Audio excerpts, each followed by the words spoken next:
Emanikinike nophapha ekhanda bafowethu, ngibuyile kanti ngibuye ngamandla kunakuqala ngithi-ke ake ngithathe le thuba nginibingelele ngiphinde nginamukele kwi-Talk PSL nginiphathele zonke enidinga ukuzazi, zonke enidinga ukuzazi bafowethu kule mpelasonto ngaphambi kokuthi yonke into nje iqale. Wonke umuntu akahlale phansi anethezeke azinze bafowethu, ngoba phela ibuyile i-Nedbank Cup, ibuyile i-Nedbank Cup bafowethu, kanti nginiphathele iBaroka ezodlala nayo laphana i-Celtic, kuphinde kube yiMamelodi Sundowns eyobe iqhathwe nazo laphana i-Student okuyiyona i-Wits bafowethu. Kuningi-ke nje osekuvelile ngaphambi kokuthi lo mdlalo uqale, kanti yona laphana bafowethu iMamelodi Sundowns isikhiphe istatimende esithi umdlali wabo oqave kakhulu laphana u-Agustino Sirino angeke-ke akwazi ukuba abe ilunga lalo mdlalo ngenxa yey'nkinga-ke ey'thile engicabanga ukuthi mhlampe kungahle kube ama-injury. Kanti yona i-Wits siyokhumbula-ke bafowethu ukuthi kuye kwaba ney'nkinga abadlali beteleka mayelana nokuthi iqembu lidayisiwe ladayiselwa abanye abantu, so leyo nto leyo mhlampe isaseney'nkinga, kodwa angazi-ke bafowethu lithini uvo lwenu kulo mdlalo. Sesihlabela phambili-ke bafowethu, nginiphathele zonke enidinga ukuzazi mayelana naye-ke laphana bafowethu uShuni wesitayela, uBabes wesitayela bafowethu, okuwuyena-ke uThabo Rahale bafowethu. Nginiphathele zonke iy'ndaba enidinga ukuzazi mayelana nekusasa lakhe. Siyokhumbula-ke bafowethu ukuthi uRahale uke wavelela lapha ku-Orlando Pirates, siphinde simbona futhi-ke esesuka ku-Pirates waya khona lapha ku-Chippa United. Kodwa-ke siyokhumbula-ke futhi ukuthi i-Chippa United yamdedela lo mdlali ngaphambi kokuba isizini iphele. Kodwa-ke sisalindele ukuthi uzoya kuphi, asikho isimemezelo esisakhishiwe mayelana nekusasa lakhe-ke laphana uRahale. Siye sezwa futhi namahebezi emkhomba khona lapha eNaturena ku-Kaizer Chiefs, but asazi-ke bafowethu, sisalindele mhlampe kuyothi-ke mayiphele isizini kube khona iy'memezelo ezikhona. Ngihlabela phambili-ke bafowethu, qude manikinike zindala zombili bafowethu, ngiphethe ama-giant amabili-ke laphana bafowethu, ayikho eyovuma ukugoba uphondo mhla uqala umdlalo we-PSL bafowethu, ngoba-ke siyazi-ke ukuthi ezakhona laphana eSoweto izobe ibhekene phezulu nezakhona-ke laphana ePitori okuyiyona i-Orlando Pirates nayo iMamelodi Sundowns. Nawa-ke ama-tactics bafowethu, ngiyadinga ukuzwa uvo lwenu. So moving on into tactics guys, here I have a tactic board or drawing board or whatever they call it, and in the red circles we are representing Orlando Pirates, and in the yellow circles we are representing Mamelodi Sundowns. So here we are going to mind, we are not going to mind ukuthi who's wearing which number or who's wearing which number. We're just going to look at the tactical approach. How are this team going to plan for each other, weaknesses, strength. So I'm going to start with Mamelodi Sundowns. Usually they play 4-4-2, and their strength usually over the past few months were the fullbacks. Were these fullbacks here who were overlapping non-stop. So what usually happens when these two fullbacks are overlapping, we have usually it's Teboho Ngamane and Thapelo Morena, but I don't know who are they going to use because Thapelo Morena is injured, but even though he is recovered, we are not sure they are going to use him, but they have many alternatives. Mamelodi Sundowns, they can use Lakay, he can also play as a fullback. So when they have the ball here, the goalkeeper Dennis Onyango, usually there is one guy who will drop, Ogu Shompo Kekana. When he drops to collect the ball here, Agustino Sirino will come in the middle, and when he comes to the middle, sometimes they play a triangle. They play a triangle there, circulating the ball there and there. Okuyinto ayithanda kakhulu ke laphana uPito. And when they try to press them, the opposition, because we know Orlando Pirates will want to win the ball as fast as they can, they leave spaces like this. Tebogo Langamane will then tend to do those runs forward. And then we know Hlompo Kekana with long pass, he will move the ball here in this position. So it depends whether they're using Umabo Lapayana, who's not good aerially. He's not good when it comes to heading the ball. But when they have their striker or Alfonso, they will try by all means ukuthi baputhe i-pressure lapha kuhepitshele and putting those crosses here. We will remember in the game they played against Orlando Pirates. Orlando Pirates were struggling when it comes to crosses put in behind the defense here, because they know that the back three, they are not good with communication. Even the goalkeeper, they are not good. So confidence iphansi, so they will try to pressure them with these long crosses here, and then this guy will be here to head those balls and put the ball in behind the net. We'll remember the error that was made by Unyauza in the derby. It was due to a long ball that was played, high balls. So Mamelodi Sundowns will try to do that. Or what can happen again in this game? Moving back now, moving the things back.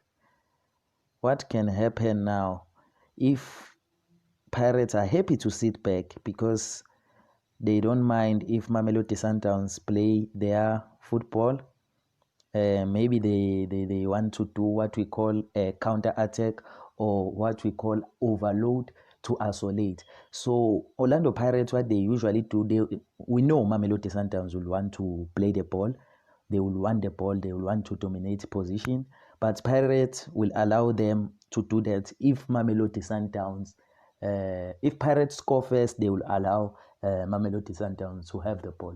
But if Mamelodi Sundowns score first, Pirates will want the ball. We all know that. So what usually happens if they play the ball here, Dennis Onyango, they play the ball, they do all those moves, nice moves, strikers getting in behind. But we know that Orlando Pirates will pressure you when it comes to the midfield, because we know players like Umakaring, they are skillful. Ben Motuari is fast. That guy is fast, so they can pressure you.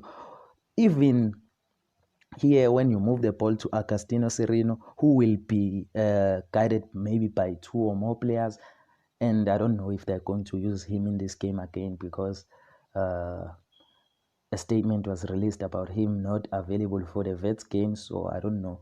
And then if Innocent Maela here wins the ball, because I know they will get chances, Orlando Pirates will get chances, and then one guy will drop here, okungaba uBen Motswari or Makaring, to receive the ball.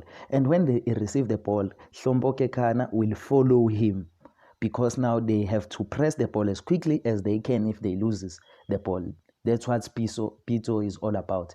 They will try to press the ball, and they will use this guy. This guy has been phenomenal all season. We all know him. They will play the long ball either to Kapadino Mhango or to the wide lodge. This is the movement we are going to see when it comes to counter attacks. Or sometimes they can be smart, because they can play two short passes and then give it to their playmaker. So this guy is very, very good, Memela. He can take the ball and allow Mhango to run in between the defense, just like the first goal.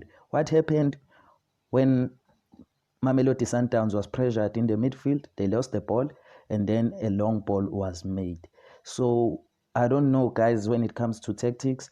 Please comment down below and tell me what you think about the tactical approach of this team. But for me, it's going to be a tough game. I don't know. Please put some comments there, and please also don't forget to subscribe. Thank you.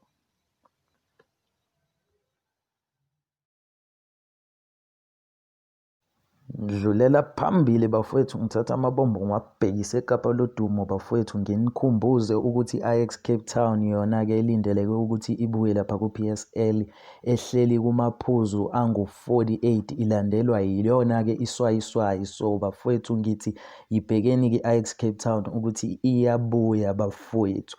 Moving on to another interesting story that has been circulating ku-media bafowethu nginiphathele uBongani Zungu oliyi-player lakhona-ke laphana ku-Amiens eFrance. Kulindeleke ukuthi lo mdlali kube khona isixazululo noma isimemezelo esikhona bafowethu phakathi kwe-Amiens nayo laphana i-Rangers ekhojwa uyena-ke laphana umqeqeshi odume kakhulu ngelika Steven Gerrard. So mkhumbula ukuthi Steven Gerrard ubedlalela yona i-Liverpool engukapteni wayo. Lo mdlali-ke bafowethu ulokhe elinkwe njalo nayo laphayana i-Rangers kodwa-ke alisikho isimemezelo esisakhishiwe. Still talking about transfer bafowethu nginiphathele umdlali oqave kakhulu-ke laphana i-defender esiyolikhumbula-ke like lavelela laphana ku-Kaizer Chiefs ladlula laya khona laphana kuma-Restburg United. Sekuphume ukuthi-ke bafowethu lona lithengiwe le defender lapha phesheya kwey'lwandle-ke kwa-Israel liyodlala khona uSiyanda Xulu bafowethu usethengiwe i-team yakhona laphana kwa-Israel. Moving on to another interesting topic guys, I have the issue of i-sponsor bafowethu. Kwenzakalani nge-sponsor? Ubani ongenayo, ubani ophumayo bafowethu? Silokhu silindile-ke laphana ukuthi i-board libe nesimemezelo sokuthi yiphi-ke laphana bafowethu i-support abazoyithola when it comes to i-sponsor bafowethu. So I don't know, what is your thoughts on this one? So let's just get to another interesting story. Moving from one story to another guys, I have uGeorge Libiso odlala khona laphana phesheya kwi-Switchbacks osekuvele ukuthi ugcine kwazile-ke yena ukuthi ashaye igoli lakhe lokuqala laphana ku-Switchbacks. So simfisela inhlanhla ngakho konke akwenzayo laphana uGeorge Libise bafowethu. Moving on to another story laphayana bafowethu nginiphathele uSteve. Sonke ngisakhuluma ngaye-ke bafowethu uSteve Komphela laphayana okade ekhuluma nephephandaba eliqavile bafowethu. Umthombo othembekile-ke laphana ususinikile-ke information ethi ukhathazeke kakhulu-ke ngama-injury ngoba siyokhumbula ukuthi before umdlalo uqala uFIFA wamemezela ukuthi sekuzoba nama-substitutes awu-5. Iyamkhathaza-ke leyo nto uSteve Komphela worried ngama-injuries ngoba umdlalo izobe idlalwa now and then every after 3 games or so. Nginiphathele nali-ke ibhubesi bafowethu. Ibhubesi-ke niyalazi-ke nani uPercy Tau bafowethu, umthombo othembekile futhi usuphinde wasimemezelela-ke bafowethu ukuthi uPercy Tau sayine nelinye iqembu lakhona-ke lapha eBelgium, akasazange-ke akwazi ukuqhubeka nayo laphana iBrighton Albion yakhona laphana e-England. uPercy Tau-ke siyokhumbula ukuthi uthengwe iBrighton kuyona iMamelodi Sundowns, imthenga amasizini 4 mangingaphosisi. Waya khona laphana-ke eBelgium wafike wadlalela iqembu lakhona ehlathini ku-loan bafowethu. Siyomkhumbula-ke evelela ezeba yi-best player of the season lakhona, wasendlulela njalo eyakhona laphana kwi-Club Brugge. So these are the news I have guys. Good talk PSL. Please put some comment down below, ni-like bafowethu, ni-share yonke into laphana ku-social media ibe khona. Ngithi angithathe lethuba-ke sengiphetha bafowethu ngiphinde ngibonge nge-support nakho konke enikushoyo kuma-comment, ngimamele.